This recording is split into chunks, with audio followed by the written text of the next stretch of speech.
मैं अपने 7 पॉइंट पर आता हूं सर, लिमिटेशन एक्ट पर।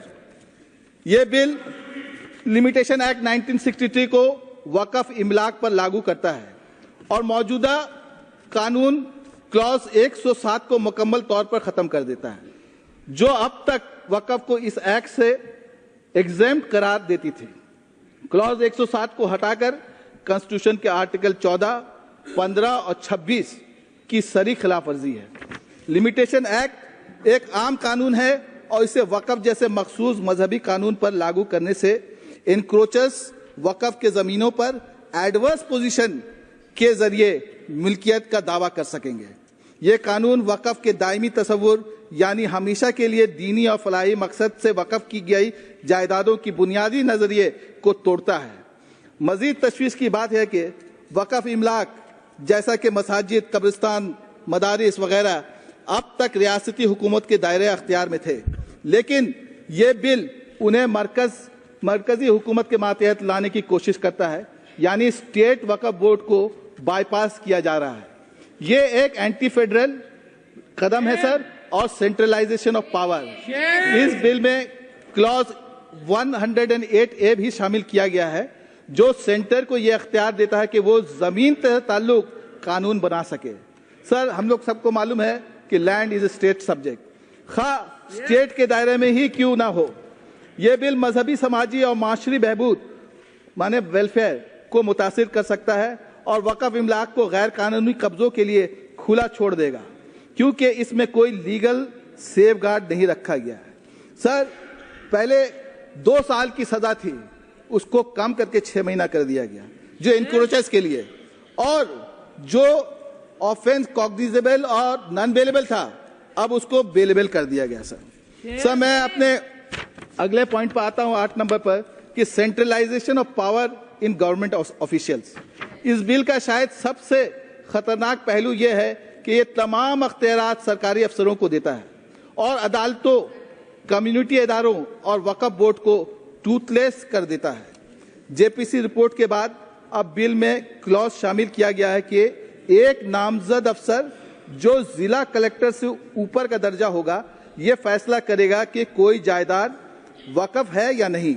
यानी सिर्फ एक अफसर की स्वाबदी डिस्क्रिशन पर किसी जायदाद की मजहबी या कानूनी हैसियत तय हो जाएगी। सवाल यह है कि क्या यह अफसर उसूलों से वाकिफ होगा? क्या ये उस रवायत की रूह का इल्म उसके पास होगा? Sir, this is against the principle that no one can be a जज इन देयर ओन कॉज।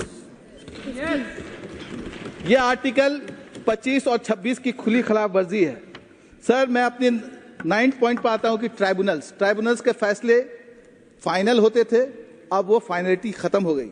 इसलिए एक अननेसेसरी अमेंडमेंट है सर, क्योंकि ये अब जितने लीगल डिस्प्यूट उसको और लंबा करेगा और जो कोर्ट पर पहले से बोझ है हमारे हाई कोर्ट और सुप्रीम कोर्ट पर, उस पर और बढ़ाएगा सर।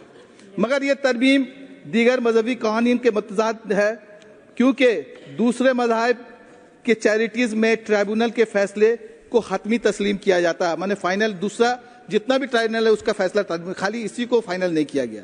तो वक्फ के मामले में ये अलग म्यार क्यों? ये एक सर डिस्क्रिमिनेटिव मूव है सर।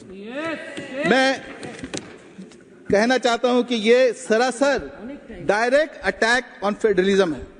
ये बिल सिर्फ वक्फ का मामला नहीं, बल्कि हमारे फेडरल स्ट्रक्चर पर एक सरासर खतरनाक हमला है।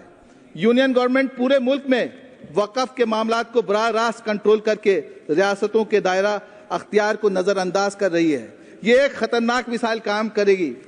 आज वक्फ निशाने पर है, कल मंदिर की जमीन, चर्च की जमीन या गुरुद्वारे की जमीन भी निशाने पर आ सकती है। यह बिल सेंट्रलाइजेशन ऑफ पावर करके हमारे यूनियन की बुनियाद को हिला रहा है, जिसकी रूह डिवीजन ऑफ पावर में है, ना कि सेंट्रलाइजेशन ऑफ पावर में।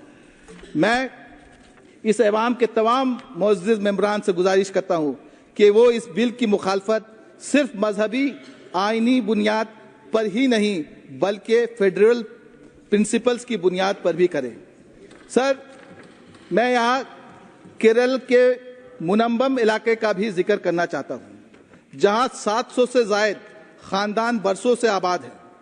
मैं इस ऐवान में ममता बनर्जी की पार्टी का रुकन होने की हैसियत से खड़ा हूँ और ये बात वाज़ा तौर पर कहना चाहता हूं कि एक भी खानदान बेदखल नहीं होगा। No one will be evicted. Sir please इस मुकामी मामले को वक्फ बिल से ना जोड़ा जाए। ये दो बिल्कुल अलग इश्यूज है। ये जगह बंगाल में है क्या? सर आखिरी में मैं जिक्र करना चाहता हूं, मैं जिक्र करना चाहता हूं सर आखिरी में कि बहुत सारी कमिटियों का रिकमेंडेशंस पर ये बिल मंत्री जी ने कहा कि मैं इसको सबका रिकमेंडेशन लेकर के बिल लेकर के आया हूं कि वो पार्लियामेंट्री कमिटीज अलग अलग है। लेकिन अगर आपको रिफॉर्म करना ही है तो आप इन जितनी कमिटियां तो तीन रिकमेंडेशंस तो उसको आप मान लीजिए। एक कि मुसलमानों में तालीम के फरोग के लिए एक नेशनल एजुकेशन बोर्ड का क़याम, इसको तो मानिए सर। दूसरा, इन्हीं कमिटी ने रिकमेंड किया था कि वो वक्फ जायदाद जिन पर सरकारी एजेंसियां काबिज हैं उन्हें वापस वक्फ बोर्ड को दिया जाए। और उनका लास्ट रिकमेंडेशन में जिसको मैं पढ़ रहा हूं कि पब्लिक प्रेमिसेस ब्रैकेट में eviction of unauthorised occupants act 1971 के तहत वक्फ को लाया जाए।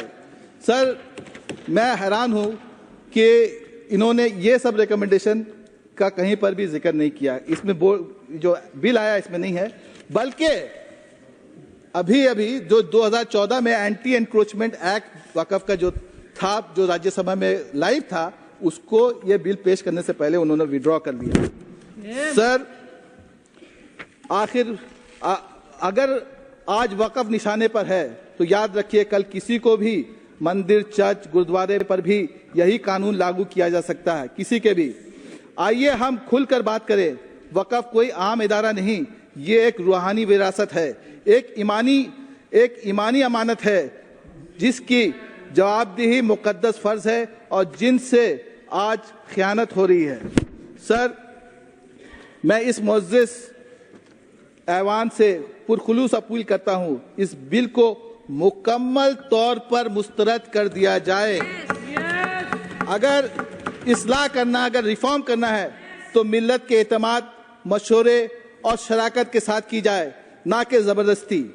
ये बिल सिर्फ मुसलमानों का मसला नहीं बल्कि हमारे सेक्युलरिज्म, हमारे कॉन्स्टिट्यूशन और हमारी डेमोक्रेसी का इम्तहान है।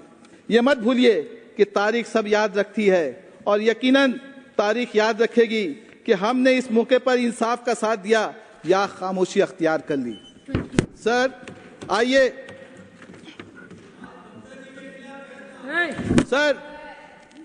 सर बुलडोजर राज का हमने बहुत नाम सुना है, लेकिन बुलडोजर राज हमारे दिल से हिंदुस्तान की बू नहीं निकाल सकती।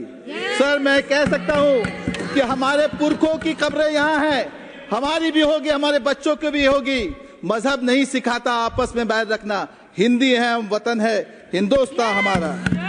सर इस मुल्क को डिवाइड करने की कोशिश की जा रही है, इस मुल्क को डिवाइड करने की कोशिश की जा रही है। मैं आम तौर पर किसी शख्स को ज्यादा अहमियत नहीं देता हूं, लेकिन चूंकि वो बंगाल में अपोजिशन लीडर हैं इसलिए उनका जुमला दोहराना चाह रहा हूं। वो कहते हैं जो हमारे साथ हम उनके साथ, सबका साथ सबका विकास बंद करो। मैं रिपीट करता हूं सर, जो हमारे साथ हम उनके साथ, सबका साथ सबका विकास बंद करो। तो मंत्री जी और सबसे मैं पूछना चाहता हूं, क्या आप उनका साथ देते हैं? सर कहां गया आपका सबका साथ सबका विकास? मैं पूछना चाहता हूं सर 272 का पावर चाहिए लोकसभा में एक बिल पास करने के लिए। 400 पार का नाम सुना था सर, 350, 300, 272 भी नहीं हुआ, 240। और अभी सबका उसमें सबका साथ लेकर करके वो बिल ये पास कर करके जो आया है, इसके तहत सर मैं ये कह सकता हूं कि बहुत बार यहाँ के लोग मोदी जी और शाह जी ने बंगाल में जाके रैलियां की हैं, मगर बंगाल ने उन्हें मुस्तरद कर दिया। और 2026 में भी यही होगा, क्योंकि यूनिटी इन डाइवर्सिटी की मिसाल है बंगाल, और वहां पर ये है। सर मैं अपना बस चंद लाइन करके अपने खत्म करता हूं सर, मुझे मौका दीजिएगा सर। 3 मिनट है आपको। मैंने रोका नहीं। शुक्रिया। टोका भी नहीं। The Waqf bill is not just about property or governance. It's about dignity. It's about identity. And it's about whether we will let our rights be rewritten by those who see us as mere footnotes in this nation's story. When institutions that have stood for centuries, serving education and welfare, are suddenly questioned, when our places of worship and our sacred lands are put under the scanner while others remain untouched, we must ask who gets to decide how much is enough. We do not owe explanations for our presence, for our heritage, for our existence. This land is ours as much as anyone else. Our history, our contributions and our rights are not up for negotiation. The Constitution does not ask how much we belong. It guarantees that we do.